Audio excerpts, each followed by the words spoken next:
Praise lord, హల్లెలూయా.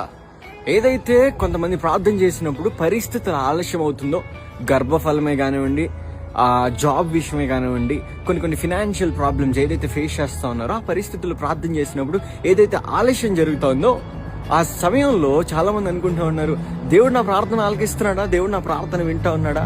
ఒకసారి జ్ఞాపకం చేసుకో, నీవు అలాంటి పరిస్థితుల్లో ఉంటే దేవుడు నీ ప్రార్థన వింటా ఉన్నాడని జ్ఞాపకం చేసుకో.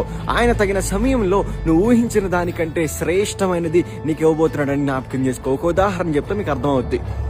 ఫర్ ఎగ్జాంపుల్, ఒక గుడిసి కట్టాలంటే ఒక 10 రోజులు టైం పడుతుంది. అదే ఒక రేకుల షెడ్ ఒక 1 month వేసుకోండి.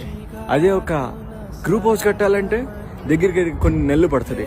అదే ఒక అపార్ట్మెంట్ కట్టాలంటే కొన్ని సంవత్సరాల టైం పడుతుంది.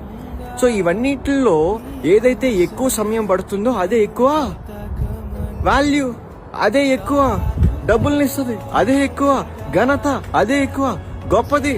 ఈరోజు జ్ఞాపకం చేసుకో, ఏదైతే నీ జీవితంలో ఆలస్యం అవుతుంది అనుకుంటున్నావో దేవుడు నీకు అది ఇవ్వడని కాదు, కానీ నువ్వు అడిగిన దానికంటే శ్రేష్టమైనది దేవుడు నీ కోసం సిద్ధపరుస్తున్నాడు. జ్ఞాపకం చేసుకో.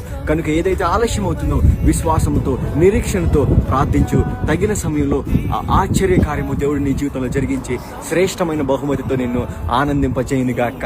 ఆమేన్.